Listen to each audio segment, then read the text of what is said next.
할렐루야. 오늘은 빌립보서 마지막 이제 해설을 하도록 합니다. 4장 10절부터 23절까지입니다. 그동안 우리가 빌립보 교회가 이 빌립보 지역이라는 그러니까 그 기독교의 우호적이지 않는 그런 지역에서 이제 성도들이 어떻게 서로 교회가 세워져야 되고 성도들 간에 서로 성장을 해야 되느냐. 그래서 한 마음을 가지고 같은 생각을 갖고 한 뜻을 품고 서로 성장해야 된다.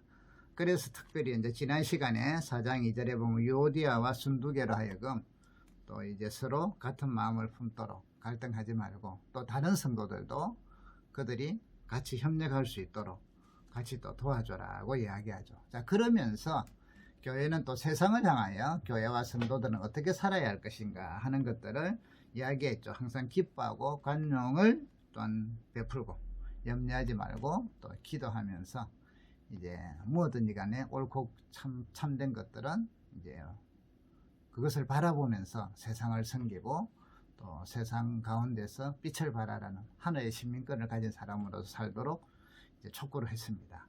자, 그리고 나서 이제 10절부터는 이제 이 빌립보 교회와 바울과의 어떤 이제 사랑의 관계에 이야기하죠. 그래서 빌립보 교회는 초창기부터 바울이 이제 선교하고 나서 이제 빌립보 지역을 떠나게 되고 딴 곳을 전도하러 갈 때 그들이 기도로도 마찬가지고 물질로도 이제 후원을 했어요. 그런데 바울은 막 계속 하다가 때로는 또 쫓겨나고 또 위협을 피해서 다니고 이제 이러다 보니까 요즘 같이 뭐 핸드폰이 이렇게 발달이 돼 있으면 어디 가도 전화를 하는데 그때는 그렇지 않잖아요. 그래서 연락이 때로는 막 끊겼어요. 그래서 한동안 소식도 모르고 그러다가 또 연락을 또 들으면 또 후원하고 그래서 또 한동안 연락이 끊겼는데 어느 날 바울에 대한 소식이 왔는데 로마 감옥에 있대요. 참 로마 감옥에 갇혀 있다는 이야기를 빌립보 성도들이 들었어요. 그래서 그들은 다시 또 헌금을 모아서 이 에바브로 디도편으로 이제 바울을 이제 선교 헌금을 가지고 보내죠. 그래서 에바브로 디도가 바울에게 전했는데 에바브로 디도가 또 병이 들었어요. 그래서 전하고는 빨리 돌아와야 되는데 이제 그러지 못한 상황이란 말이에요. 빌립보 교회 입장에서는 보면 어떤 면에서는 사고가 난 것 같죠. 이제 뭐 혹시 딴 데로 빠졌나? 바울에게 제대로 전달됐나? 하고 이런 이제 오랫동안 소식이 없으니까 그래서 이제 우리 그 2장에서도 그 이야기를 하잖아요. 그래서 속히 에바브로 디도를 너에게 보내기를 원한다 하고 이제 이야기를 했죠. 자, 이렇게 이제 바울과 연락이 끊겼다가 새롭게 연락이 되고 또 빌립보 교회들이 보낸 또 여러 가지 이제 물질들의 도움을 받게 되었어요. 그래서 오늘 여기 너희가 나를 생각하던 것이 다시 싹시 난다. 너희가 또한 이를 위하여 생각은 하였으나 기회가 없었다. 서로 연락 두절이 됐다는 거죠. 자, 그러면서 바울은 이렇게 이야기합니다. 나는 궁핍해서 말하는 게 아니라 나는 자족하기를 배웠다. 자, 그런데 이 바울이 이렇게 어려운 가운데에서도 있지만 나는 궁핍하지 않다. 감옥에 있어요. 지금 사실은 어렵죠.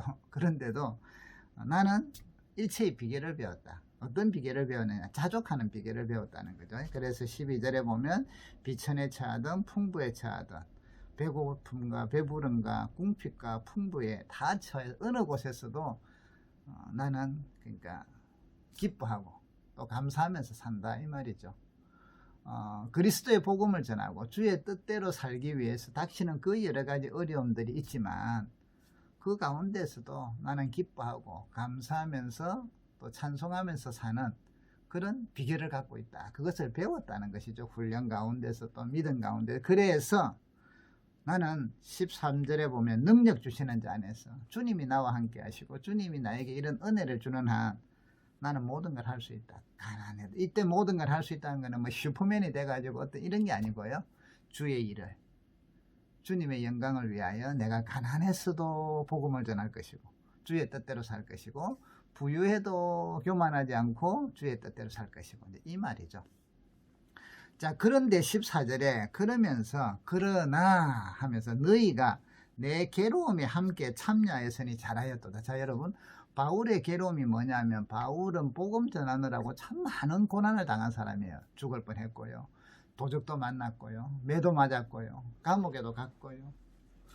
이 참 많은 괴로움이 있었는데 오늘 빌립보 성도들이 교회가 바울을 위하여 기도하고 바울을 위하여 헌금을 하고 그래서 바울의 사역을 돕는 이 자체가 바울이 하는 이 사역에 동참하는 것이다 이 말이죠. 여러분 이건 아주 중요해요. 동참하는 것이다. 오늘날 마찬가지예요. 우리가 이제 선교를 한다 혹은 교회가 개척을 하거나 혹은 작은 교회들을 도울 때 개척교회를 도울 때 단지 물질만 도우는 게 아니라 바로 이 부분이에요. 복음의 열매와 고통을 함께 한다는 거죠. 그래서 그들의 그 사역이 곧 우리의 사역이 된다는 것입니다. 이게 놀라운 일이죠. 너희가 내 괴로움에 참여했다. 잘했도다. 그러면서 과거에 이제 내가 전도할 때, 선교할 때, 딴 데들은 안 해도 너희들은 빌립보 교회는 항상 나를 위해서 기도해 줬고 구원해 줬다 이 말이죠. 그래서 이제 17절에 보면 내가 선물을 구함이 아니다. 뭔가 부족하니까 더 달라 이런 게 아니라 오직 너희에게 유익하도록 풍성한 열매를 구함이라. 자, 이 부분이 이제 원문의 번역상에 의하면 열매라는 게 풍성한 열매라는 게 상업적인 용어인데요. 투자하면 남는 이익, 배당금 있죠. 이자, 작게는 이자고 이익의 배당금을 이야기해요. 그러니까 투자했을 때 남는 이익 배당금이 풍성해지는 걸 말하는 것인데 이게 이제 말씀으로서 상업적인 용어가 지금 성경에 성도들에게 쓰이는 것은 무슨 말이에요? 이건 종말론적인 걸 계산하고 있다는 거죠. 지금 빌립보 성도들이 바울에게 헌금하는 것은 선교에 동참하는 것은 바울이 선교하는 일에 같이 하는 거다. 그래서 바울이 이것은 이렇게 같이 하는 것인데 이들이 헌금하고 이들이 기도하는 이것이 주님 앞에서 심판 때 하늘에 풍성한 열매로 우리 개인들에게 이익으로 그러니까 우리의 하나님 앞에서 의가 되겠죠. 풍성한 열매로 남게 될 것이다 라는 것이에요. 여러분 엄청난 사건이에요. 우리가 단지 선교한다. 그러니까 빌립보 성도들이 지금 바울을 위하여 기도하고 선교하고 물질을 보태주는 게 거기서 끝나는 게 아니라 바울의 사역에 동참하는 것이 되고 함께하는 것이 되고요. 그 열매가 하늘에 상달되어서 주님께서 마지막 날에 심판을 하실 때 거기에 대해서 이익으로서 거기에 대해서 풍성한 열매가 되어서 주님 앞에 드려진다는 것이죠. 나타난다는 거죠. 그게 곧 우리의 의의 열매가 된다는 거죠. 얼마나 놀라운 일이에요.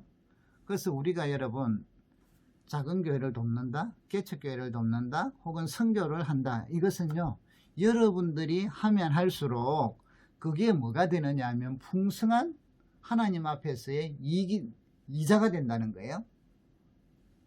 이익의 배당금이 하늘 주님 앞에서, 그러니까 열매가 엄청나게 크냐. 하늘에 복을 쌓는다. 복을 쌓아도요, 그냥 쌓는 정도가 아니라 이거는 풍성한 이익을 남겨서 납니다. 지금 이 용어를 쓰고 있다는 거죠. 엄청난 거죠. 그래서 오직 너희에게 유익하다. 왜? 주님 앞에서. 여러분, 우리가 기도를 많이 합시다.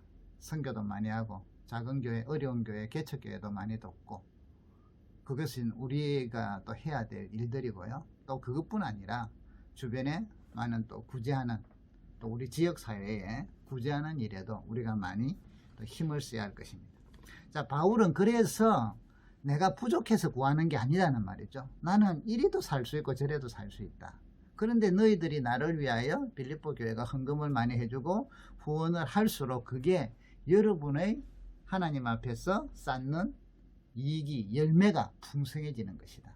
그게 왜 그러냐면 주의 일을 강력하게 할 수 있잖아요. 주의 일을 더 잘할 수가 있잖아요. 그래서 오늘 여기 이렇게 이야기해요. 18절에 내게는 모든 게 있다. 또 풍부하다. 에바브로디도 편에 너희가 준 것을 받음으로 내가 또 풍족한데 이는 받으실 만한 향기로운 제물이야. 하나님을 기쁘시게 하는. 그러니까 빌립보 교회가 하는 헌금들이 바울의 사역에 돕는 것들이 하나님께서 기쁘게 하고 하나님 앞에 드려지는 향기로운 제물이라는 것이죠. 와, 놀라운 일이에요. 여러분들이 오늘 우리 교회가 헌금을 해서 선교를 하고 개척을 하고 작은 교회를 돕고 어려운 교회를 돕고 혹은 다른 데 구제를 하고 이러는 것들이 하나님을 기쁘시게 하고 하나님 앞에서 향기로운 제물이 되고 그게 풍성한 나를 위한 우리를 위한 열매가 된다. 그래서 바울은 부족해서 내가 그러는 게 아니라 여러분들이 이 일들을 더 많이 해라 이 말이에요. 쉽게 말하면 더 많이 해라. 그게 너희들에게 유익이다. 여러분, 우리가 이런 빌립보 교회처럼 많이 선교하고 많이 구제하고 많이 돕는 것이 여러분에게 유익이라는, 우리 교회의 유익이라는 거죠. 이걸 잊지 마세요. 주님께서 그렇게 해주신다는 거예요. 자, 그 다음에 여기 보면 19절에 나의 하나님이 그리스도 예수의 영광 가운데 그 풍성한 대로 너희 모든 쓸 것을 채우리라. 그 이제 주판 놓듯이요. 저울질 해가지고 하지 말고요. 계산을 하지 말고. 더 풍성히 준다니까 요만이 주면 또 더 10배로 더 풍성히, 5배로 더 풍성히. 이런 계산으로 하면 하나님 앞에서 빵 제로예요. 이런 계산이 아니라 믿음으로, 주님의 마음으로, 은혜에 감사해서 우리는 헌금하고 선교하고 구제하고 작은 교회를 돕고 어려운 교회를 돕고 이 일들을 하면 하나님께서 또 풍성한 대로 은혜대로 채워주신다는 거죠. 모든 쓸 것을 채울 것이다. 그래서 이제 하나님 우리 아버지께 세세 무궁토록 영광을 돌리지. 그래서 이 모든 일들이 하나님께 영광이다 이 말이죠.